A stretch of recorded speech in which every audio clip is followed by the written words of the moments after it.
So this is a video that's going to be available to you guys that is a great example of what basic training is going to look like in the military.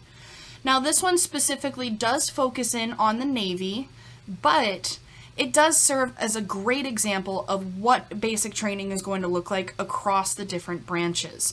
You will constantly see things that look very similar to this, including shaving of the heads, learning how to respect your commanding officers, getting used to following orders, and kind of stripping you down to build you back up. That's something that's very common that you will see in the military. If this is a video that you're interested in watching, it's about 11 minutes long and really interesting to see the first probably 72 hours of a basic training.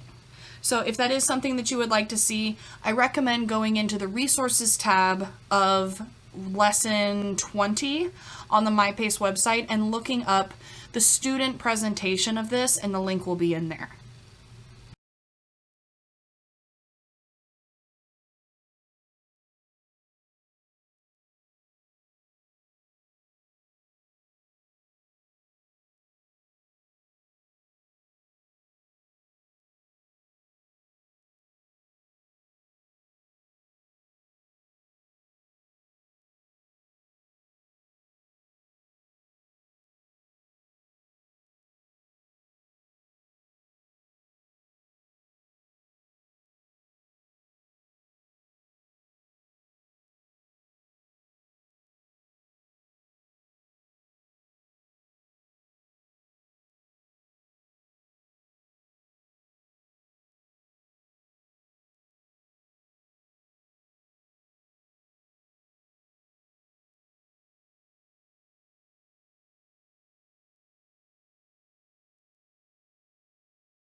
So, some common myths that you might hear about the military.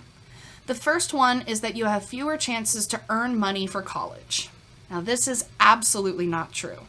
So, we have the GI Bill, which is going to provide a lot of different great opportunities for you once you complete your first contract with the military. So basically what the GI Bill is once you complete that active duty requirement of your first contract, which is typically 4 years, they are going to turn around and they will pay for your college. So you are still able to pursue a college education if you select the military pathway. It's going to take a little bit longer for you to complete that degree because you have to complete your active duty first for the GI Bill to kick in. But once you do, you have all of the education and all of the training of both college and the military, but you don't have to pay for a cent. And did you know there's actually different types of GI Bills too? There's the Montgomery GI Bill for injured veterans and people who are needing to get back on their feet after some type of crisis. And there's also the post 9/11 GI Bill.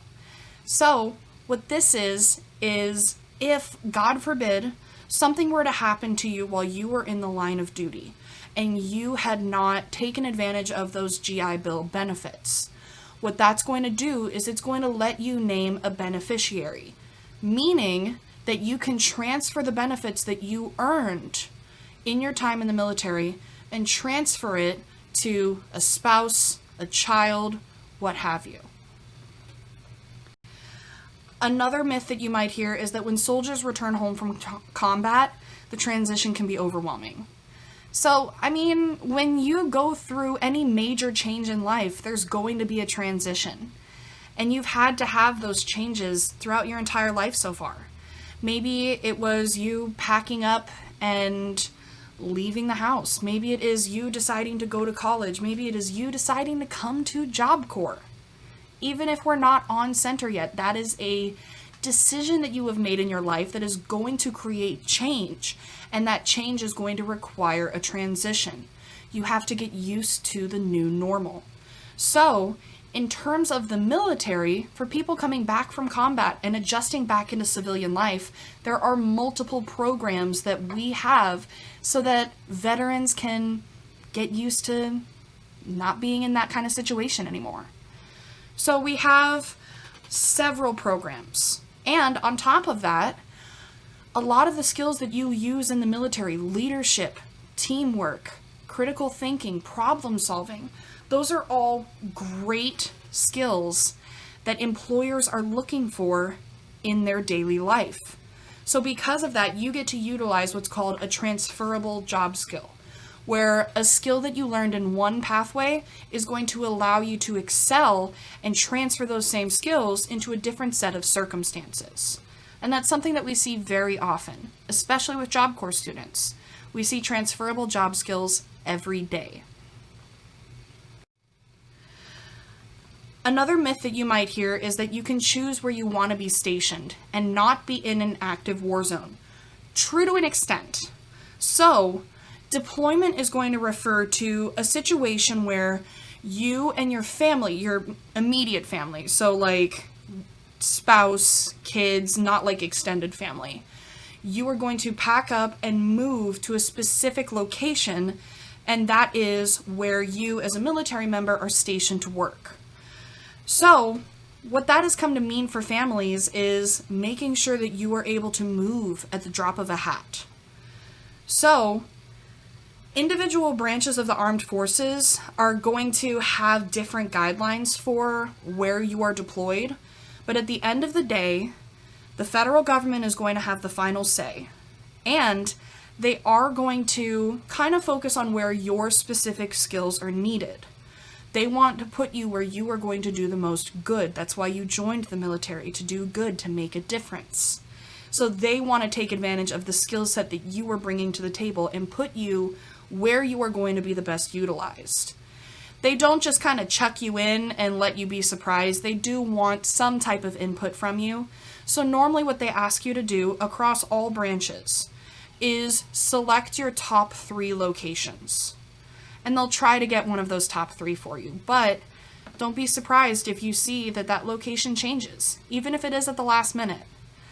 I have a friend who was supposed to be stationed in Honolulu, Hawaii, and she, her husband, and their 3 young girls were packed up and ready to go.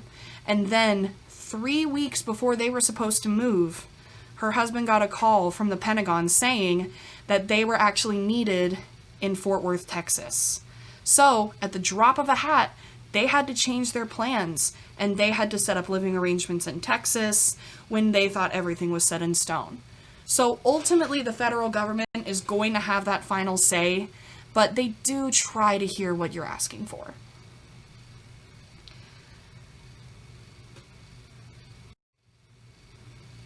Another myth is that the ASVAB is no big deal. It's just a career assessment.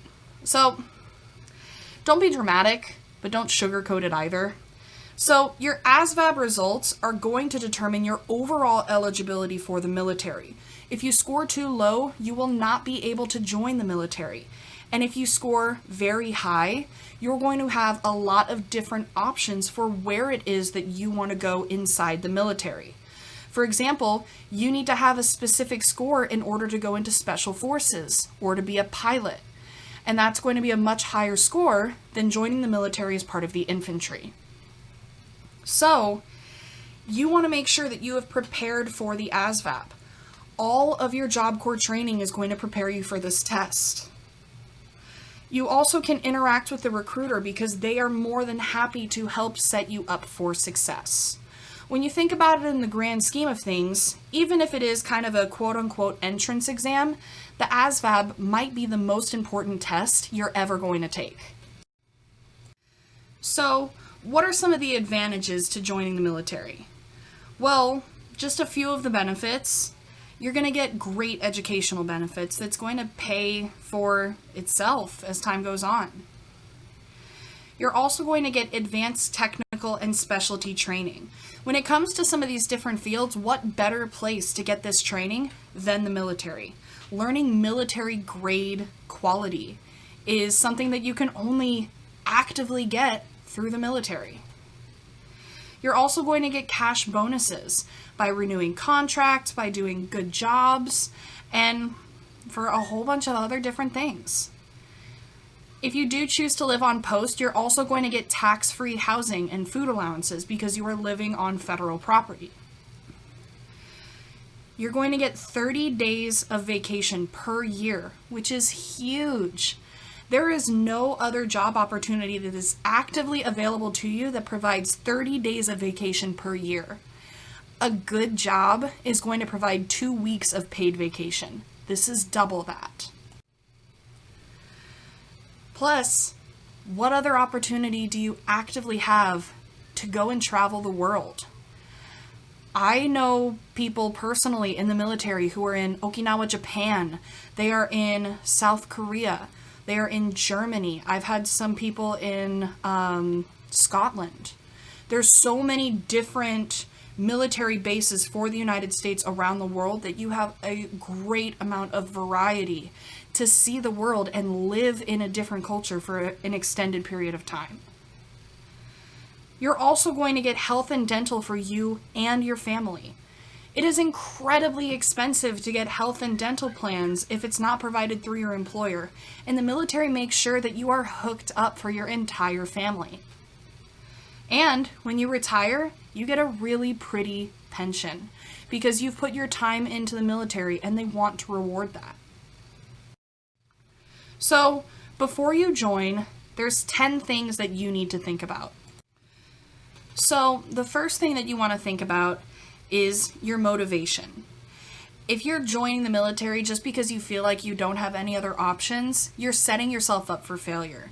You want to make sure that you have a clear idea of your goals and what your time in the military is going to provide to you. Because then when you have a positive outlook on why you are joining the military, that's going to automatically set you up for a better experience. Next, your fitness. It is not the military's job to whip you into shape. It is your job to be in shape to at least their minimum requirements. So, for example, one of the military requirements is you need to be able to run 2 miles in 25 minutes or less. Okay, that's doable. Now, it's the military's job to be able to get you to run 2 miles in 25 minutes with an 80-pound backpack on your back. So they are fine-tuning you, they are helping you get up there, but you need to meet those basic requirements. It is not their job to make sure that you are like form ready and fit. You have to do some work too. Next, do your research. Know what opportunities are available for you in the military. Because if you just go in and you talk with your recruiter and you say, I don't know exactly what I want, I'll just take whatever's open, you're just going to get chucked into somewhere that you're not certain that you're going to like. And we don't want you to join the military and have to face a dice toss. So make sure that you are interacting with the recruiter, that you are asking questions, but that you've also come ready. Make sure you have all of the correct paperwork. Make sure you know what is required of you going into that meeting, rather than just saying, I'll take whatever is offered to me, because that's not going to work out for you in the long run. Next, you do have to receive medical clearance. So there are some things that might be disqualifying. A great example of this is asthma or being a diabetic. The main reason for that, and obviously asthma is a little bit more lax compared to being diabetic, but the reason for that is if you're on the front lines, how difficult is it for you to get your insulin? Are we going to be able to get that to you? So because of that, we do put your safety as a person first. So we want to make sure that you are medically able to be in a more remote area without regular resources being delivered for potentially extended periods of time.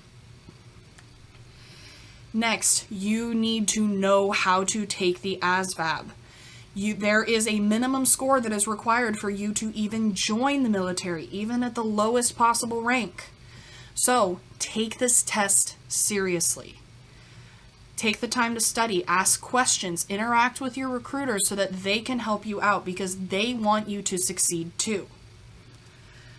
They're also going to check your permanent records. They're going to do a background check.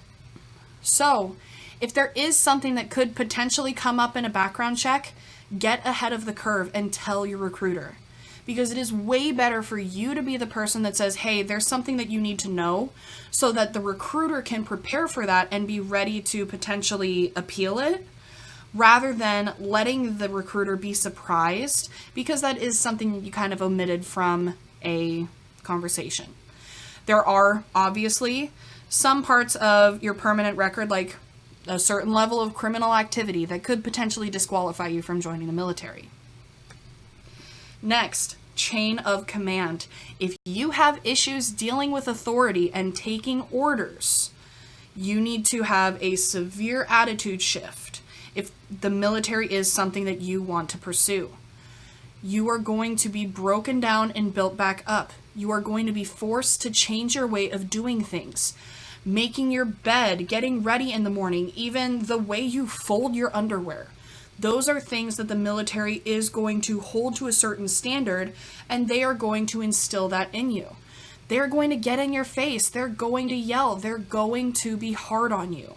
If you have issues dealing with authority, you need to either find a way to manage it or maybe consider another pathway. Next, travel and time away from home.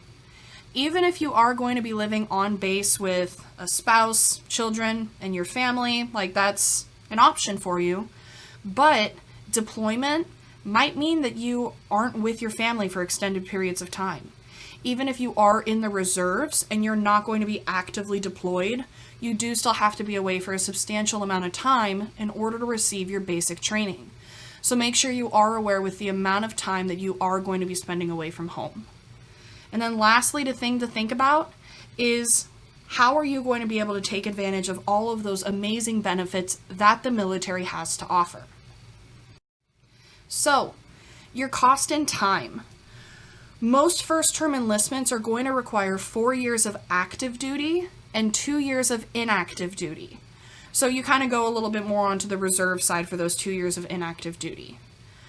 So you need to make sure that you are aware of that time commitment, because there are repercussions if you attempt to break that commitment. I'm sure everybody has heard the phrase AWOL. So that stands for away without leave. So what that means is that you have quote unquote deserted the commitment that you made. And that is a criminal offense. You can be put in prison for that for up to 10 years because you didn't follow through with the commitment that you signed. So make sure that you know what it is that you're getting into before you sign those papers, because it is a lot of hoops that you need to jump through in order to break a military contract. So make sure you are certain before you put your name down on those papers. Your cost in dollars. So you will be paid for your time in the military, and pay is actually going to start out pretty nice. You're seeing a take-home pay of just under $1,500 a month. That's really not bad for entry level. You're also going to see a clothing allowance. You're going to see a housing allowance and food allowance. So if you are living on post, they will provide different amenities to you. But if you do choose to live off of base, they will provide some type of housing allowance just to kind of offset the cost of living and make it a little bit easier for you. You're also going to get different incentives. So if you do pick up a certain job or you put in extra hours, they will incentivize and reward that. They want to make sure that you are getting back what you're putting into it. So they do attempt to sneak in some type of incentive wherever they can.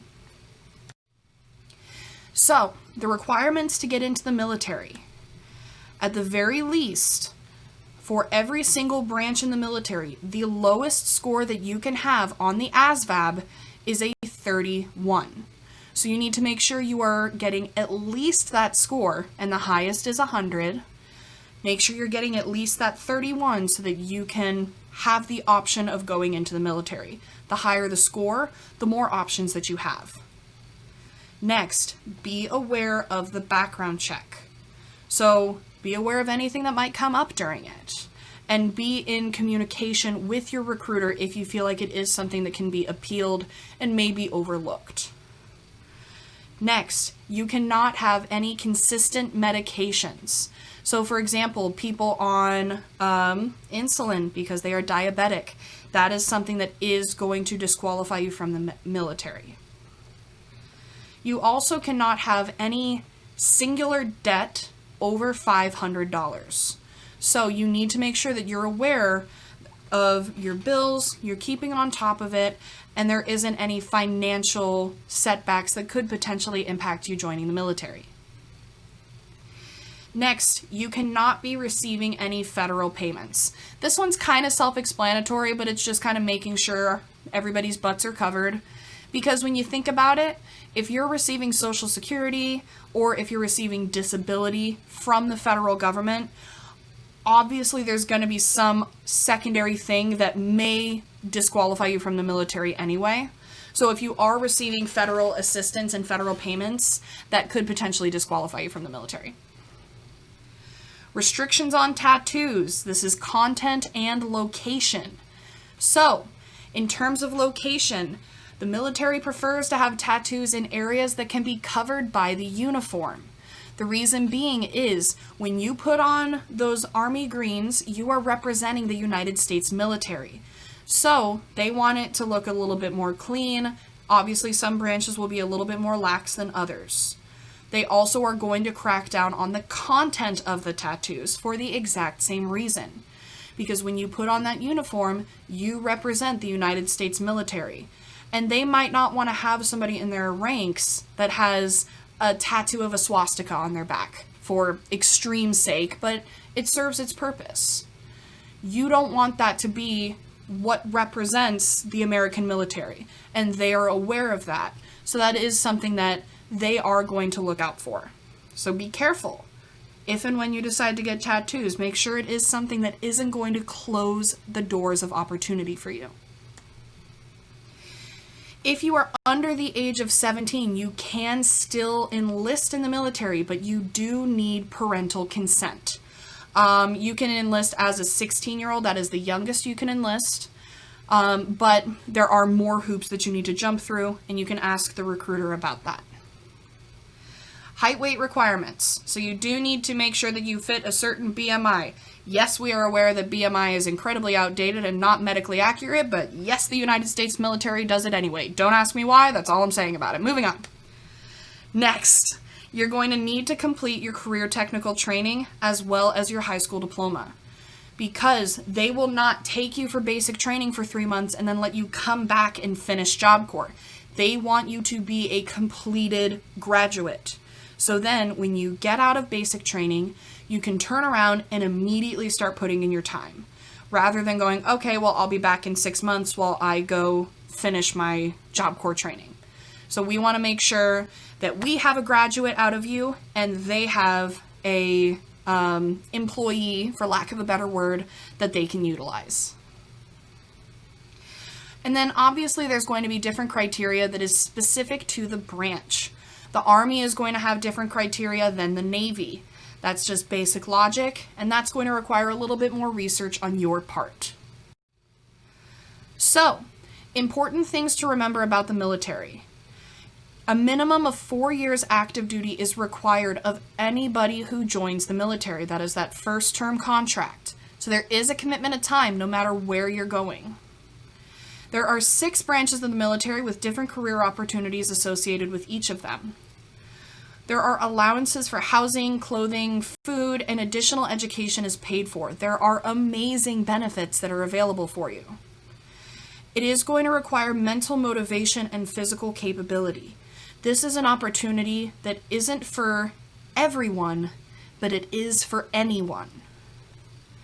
Careers are developed in the military, and what you learn in the military can really springboard you forward, regardless of whether or not you decide to stay in the military for a good amount of years or not. If you choose to leave the military once your contract is complete and go transition back into civilian life, there's still a lot of things that the military has prepared you for.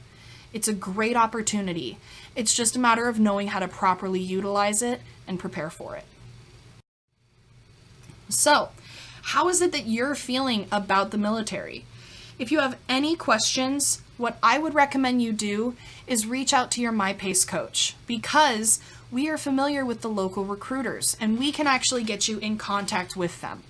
So, make sure that you are soaking up this information. And if the military is something that you're looking at going into, ask your myPACE coach about the Flint Hills Job Corps Rangers, which is our ROTC program. So that is something that is an opportunity for you as well, especially so when you're back on center. What you're going to do now, please go to lesson 20 on the myPACE website and complete those different instructions. There should be a video on there that will walk you through how to do it. If you have any questions, feel free to call, text, or set up a Google Hangout with your instructor so that we can walk you through it and answer any questions that you guys have. Thank you guys for sticking this out, and I will see you guys metaphorically in our next lecture.